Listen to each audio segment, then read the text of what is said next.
What's up, everyone? Welcome to another episode of Be More. I'm really excited because I don't always have guests on Be More, but today I do have a guest, and I'm super excited to bring her on, and we'll talk to her in just a moment. Close the doors, walk across the corridor. We got something to show you. Media is our repertoire.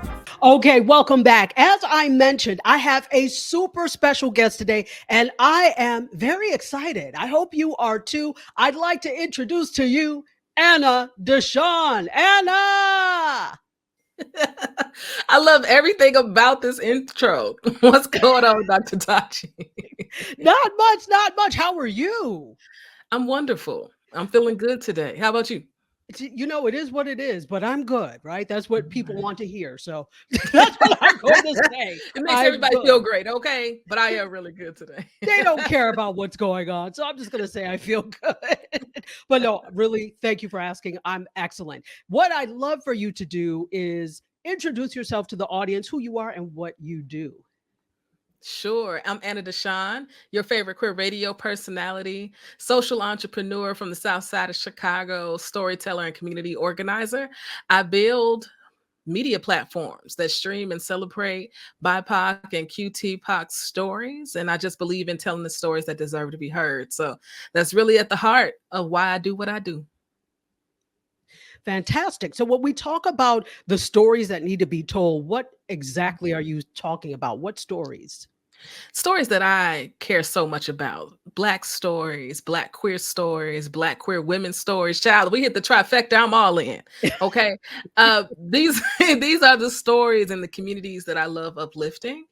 And I love bringing my comrades and my allies along as well. So there's so many stories that deserve to be heard that don't make a blog, that don't make the news, you know what I mean, at 10 o'clock, but they deserve to be heard. And so those are the stories I like to center. That's wonderful to hear because they need to be centered and they need to be heard. And who better than you, the great Anna DeShawn, than to do that? So you mentioned that you have two platforms, the Qube, which is a podcast network, right? And then you have E3 Radio, which is that still like a podcast network or is that live radio? Explain a little bit. Sure. So the journey for me started in November of 2009 with E3 Radio. It's been an online radio station playing queer music since that time and doing interviews and centering queer stories. And people can tune in at e3radio.fm where we are literally live streaming queer music all day long. Every genre, but some of the best queer music you can't find anywhere else. And we also house the Queer News podcast that I host and drop a new episode every Monday. We consider ourselves queer news done right, okay? And then for the podcasting work, that is where the Qube comes in. I just had a problem finding the best Black podcasts I wanted to listen to. And where are the brown podcasts from my comrades? And I want to listen to their stuff too. And there hasn't been a place for that in the podcasting space. And so I decided to build it. And so that's what we're doing over at the Qube. We've curated 60 podcasts today that you can go and find inside of our platform, looking to build a mobile application. And in the meantime, we're creating our own Qube original content, telling the stories at the intersections of race and sexuality. And all the work gets me excited, and it all just comes back to the idea that I'm passionate about telling Black and brown and queer stories. Do you think that this is a great time for that to happen? Meaning, other than any other time in history, is now the time for independent platforms to come about and tell people's stories? I think it's past time. I think we've been in it. I believe there was a moment where the internet and media collided, and it just continues to evolve as technology continues to evolve. And so, yeah, I mean, I think this is that era. This is that time where independence can continue to thrive, where you can build your own following, build your own fans, right? And folks that will help to sustain and support your work. I think it's a matter of how you define success. And what success means for you, because that is different for absolutely everybody else. And so I feel like in today's environment, the way these platforms are set up and how you can monetize on them, once you get your strategy, find your voice and find your people, you can absolutely be successful out here as an independent creator. Absolutely. And, I think success, people put success in the same basket as I've made it in Hollywood. And that's not always the case, right? And if you think about it, those of us that are independent creators and have independent platforms, let's be real about the likelihood of us actually making it to their quote standards. Most of us will not, because that industry works with who they know and who they want to work with, and it's generally not us. So I 100% agree. If not us, then who? I mean, that's been said over and over, but you know, It's still true. still true. Still true. Very true. Mm-hmm. So the reason I brought you on is not just because you're a wonderful human being, but there was, and not just because you have these two fantastic, very needed platforms, but also because recently you had the chance to be in a room that was in the news and the talk of news media for the past few days. Tell us about your time at NABJ. Yeah, first I want to give a big thank you to the Ford Foundation for sponsoring my complimentary ticket, to NABJ. Okay. You know, historically Black media and organizations in general have not been places I have spent lots of time, because they aren't necessarily historically queer-friendly places or queer-affirming places. And child, especially when I was young, I just didn't have the energy to negotiate those spaces with who I am. But there was this opportunity that came up. I'd been encouraged by other colleagues to be at NABJ and to give it a chance. And I'm glad I went, despite the moment that hit the news. That was way too newsworthy. I had a wonderful time connecting with other Black journalists from around the country. I had an excellent time connecting with other Black queer journalists. We had a meetup, and it had to be 100 people in the room, if not more. It was the largest meetup they've ever had. I'm grateful to have been there, to have seen it. You know, these conventions are meant for relationship building, and I feel like I did that. And it was in my hometown of Chicago, so how could I miss it? And it was just, overall, it was a much needed time, and I'm really glad I went. Great. And so, of course, we know that NABJ has been having was this the 22nd? Wait a minute. What year was this for NABJ? 49. 49th. Yes. 22nd was another thing, film festival. This one was the 49th. So they've been doing it for 49 years. Yeah. And it's interesting because it is customary for the organization to invite political candidates who are running for office, particularly presidential candidates. And this year was no different. The interesting thing is that the candidate who was able to attend had been invited before, but did not attend before this year.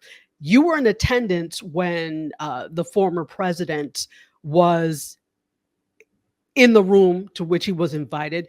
Tell us a little bit about what happened there. Yeah, I mean, the whole experience was just kind of baffling. We got an email. It came really late in the night. And then I saw it Tuesday morning, and I had to read it 3 times. I didn't really believe it was real. Like, why is he here? I just like, this is odd. But that day, it was set to start at noon. They told us we could begin lining up at 10 a.m. We got in line, and those lines was long. People waited, okay? And there were a lot of people who didn't get in. There was not a single seat left in that grand ballroom at the Hilton Chicago. And when he came out, there were a few people cheering. You know, there's MAGA folks everywhere. They had their red hats on saying Trump and all the things. And for the most part, the room was quiet. It was a bunch of journalists with their phones out, reporting and capturing the moment. Was really what was happening. And it started off with Rachel Scott asking some hard-hitting questions, and then 45 was 45. The rest of the interview, it was really wild to be there in person. I never thought I'd be in a room with 45. This was not on my bucket list, Dr. Tachi. I'm sure it wasn't. Did you feel that it was necessary for him to attend? Was that needed? Now, granted, again, setting the stage that they've invited political candidates before, it feels like this is something a bit different. Do you think that him being there cleared up any misconceptions, answered any questions, and was his presence necessary? I don't think he won a single Black vote showing up at NABJ. I don't think he swayed anybody one way or the other. He comes in as himself, and anybody who walked in there or who booked him and thought he was going to, for some reason, quote unquote, humble himself or hear what those 3 Black women had to say or answer their questions directly or talk about any policies that matter to Black folks, I mean, they must be delusional. This is not who he is. You know, he is a business person running for political office, and he wants to run the country like he's run his businesses. And if that's any indication, we ought not go through this again, in my opinion. I think he accepted this opportunity because I feel like he's in a bad space right now with VP Kamala Harris coming in.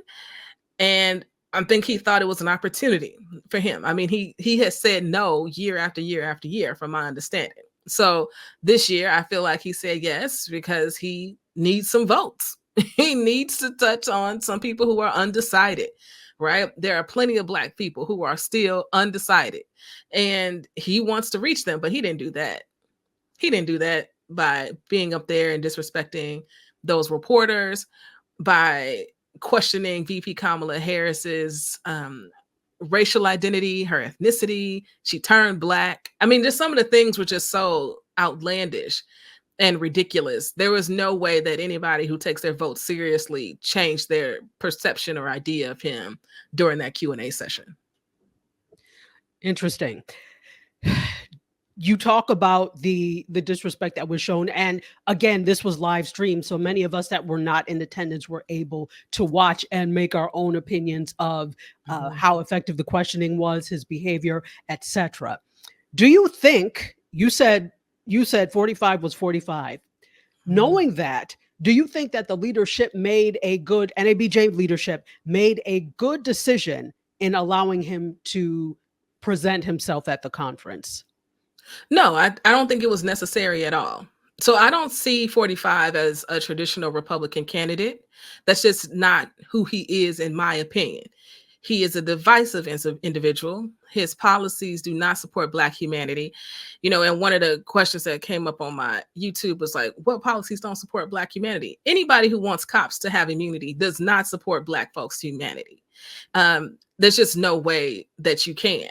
And I think this idea that we need to do what we've always done because we've always done it is ridiculous. It doesn't serve anybody. Black respectability will not save us. It has not saved us yet.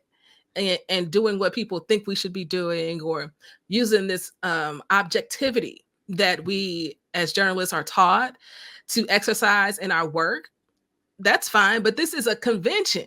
This is not a newsroom. This ain't everybody's beat for the day. It's a convention for Black journalists to commune with other Black journalists and to network and to celebrate each other and to support each other. Not to have to cover such a divisive human being whose policies, like I said, I don't feel like support Black folks' humanity, and definitely don't support queer folks' humanity. Matter of fact, he'll do the same thing he did before, which is basically erase us from every document. Right. There won't be a Pride Month in June. There won't be those types of celebrations. There won't be those types of opportunities because he does not support our identity, LGBTQ folks' identity for sure. And so, no, I don't think they should have extended the invitation. I don't think he's a traditional Republican candidate. And I also will say and recognize, and let's be very clear, I know Black conservatives, okay? There are so many Black conservatives. Most people we know are conservative, period. There are plenty of Black moderates and there are plenty of Black liberals. This is not about an ideology thing. It is about when someone is doing harm, right, to a whole group of people and continues to do harm. And that's what he does. Anybody who wants to pardon the insurrectionists on January 6th do not support Black folks' humanity, because he doesn't treat Black folks the same way. He just never has. And it's just so frustrating. No, I don't think they needed to invite him at all. Yeah, I could see that you could go on a longer trajectory. I'm so good, child. By Tachi, I'm just gonna stop talking. Okay. You're like, let me just reel it back in, because there's so much more I could say. And definitely, I understand it. I've talked to some other people. I was actually on a panel where we talked about this, and for myself also being a journalist, I think that there is a fine line, as you were mentioning, between being objective, using that objectivity that we're taught, and demanding that we be respected. Once you let go of the demand to be respected, anything goes. And it felt disheartening. And of course, I was not there. I'm not leadership there. I'm not even a member of NABJ. But it felt disheartening that you could be someplace that is supposed to be for the protection and upliftment of Black journalists, right? And journalism. And you don't feel protected. You're right. You feel like you were allowed to be disrespected. That's just some of what I've heard and what I've seen. Did you feel disrespected as a journalist? I don't know if I felt disrespected, but I just felt like that it wasn't necessary. I just felt like it wasn't necessary. I just never felt like he was going to add anything different to the conversation. He wasn't going to bring anything different to this conversation, and he wasn't going to show up any differently. And he didn't. I mean, there was one part where he was speaking and he said, there's journalists in here I respect. And, this is mostly Black journalists. And we're sitting here laughing like this is the National Association of Black Journalists. Of course, everybody in here is Black, and even having the nerve to continue to say a Black job. What's a Black job? And, them questioning, what is that? He's like, oh, any job anybody has. What? I mean, there's just, he is a challenging human. And I can imagine that it was challenging to be in the room because as a journalist, I'm sure it's very difficult to balance your thoughts and your opinions of who someone is and the facts of who someone is with being professional and not, getting upset in the moment. I'm sure that was difficult, maybe not for you, but for some other journalists, because we heard and and all it's difficult. It's difficult, especially when you work for a major network. Right. Yes. So I have the freedom of being able to report for people who I want to report to. I am not in a position where I need to be so objective that I forget about my core target audience. Right. I'm speaking to queer folks and Black queer folks 95% of the time. Those are the people I'm speaking to, so I can say and do what I like and what I want. People who work for these major networks, there is a certain level of objectivity that they need to practice, which also we can go deeper into this, Dr. Tachi, which is just rooted in white supremacy, child, because sometimes there aren't two sides to the story. And that is what, as journalists, we're not always taught. But as children, we're taught very early there's a difference between right and wrong. Right. And that ought to apply in journalism as well. This is not something about the economy. Okay. There's a lot of objectivity on how you should approach that, right? We're not talking about homelessness. There's lots of ways you can address the unhoused and the housing instability in this country. There's lots of places and policies and things I think people care about, healthcare, that can be seen as objective. You can report on them objectively. But when it comes to people's humanity, when it comes to blatant racism, when it comes to blatant transphobia, when it comes to these things that deal with people's well-being, there are certain things that are not objective. There is literally a right and there is literally a wrong. Racism equals wrong. There aren't two sides to that story. There are not two sides. Okay. Homophobia equals wrong. There are not two sides. Transphobia equals wrong, right? There's nothing objective about any of these topics. We're talking about people's humanity and right to live their lives and be their full and authentic selves as we pay taxes, as we show up every day born in this country, as we show up. We deserve that. It's a right. And the policies that Republicans are looking to enact tear all of those down. And I think that that's where the line has to be drawn when we talk about journalism and objectivity. Sometimes it's just a right and a wrong. Interesting. Interesting. So one last question, because you've been so kind to give me all of this time already. When we're looking at these types of things and we're making commentary, and you have the freedom on your platform to make this commentary, you actually did a whole video about your experience at NABJ and talked a little bit about your views on this. Very interesting. The individuals who came, I wanted to comment because I made my uh, thoughts known, but so did a whole lot of other people, and some in not so constructive ways. Very interesting indeed. So tell me a little bit about that. And in addition, how would you suggest that the audience handle comments and comment themselves when it comes to videos on social media? Chile, the trolls and the bots love my work. Okay. If I put Mm, Trump in a title, if I put, which I very rarely do. Actually, I think that might have been like one or the first or second time I've ever used his name in a title, okay. because it just attracts the bots. You know, I feel like there's tons of support of his supporters that have his name right on Google Alert. And if there's a moment that they can jump in and do what they do, they will. Um, and I've experienced it a lot in my work, a lot, whether it's Mm, Facebook, Twitter, Instagram, YouTube, TikTok, child, they come all out the woodwork all the time. And so for me, I really have to protect my peace and just be comfortable with what I said. And that's a challenging thing. Every day I am challenged to be vulnerable out here. I am challenged to speak my truth. mhm. And I gauge my courage because I got Shirley Chisholm sitting right here next to me. I got Ella Baker over here. Okay. There are women and Black women who have had it way worse than I got it today. Ida B. Wells is over here, you know, and I get my courage from them. They spoke the truth in the face of all types of hate that was standing in front of them, not typing on a computer screen 60,000 miles from me. And so I get my courage from them.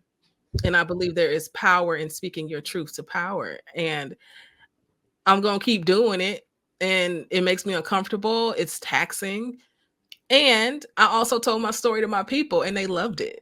Right. Those are the people I'm telling my story for. If y'all find this story and you find something wrong with it and y'all just want to be bots and trolls, do your thing. Help my video to be boosted. Okay. We be needing comments to boost the video views. All right. I mean, and so I just allow it to fuel my end goals. In this particular case, my goal right now is to monetize that YouTube channel. And so they're helping me to do that as they sit there and watch my video. And so I have to spin it in a way that continues to serve me and continues to serve the work. That's a good word. And we want to support you in continuing to do the work because you are doing good work. So thank you so much. How can people reach you? Follow me at Anna DeShawn across any social media platform that you love. And then if you want to follow the radio station, it's either #3 Radio. And if you want to follow the Qube, it's TheQUB app across all socials. Just get in, have fun with us. We're doing good work out here. So I appreciate it in advance. And we appreciate you coming on and talking to the Be More audience. Hopefully, guys, this was really helpful for you in terms of learning how to be your best self and be more when creating video and live streams. Anna DeShawn, thank you so much. I will see you all next time. Cheers. We always here for you. When you were emotionally broke, settling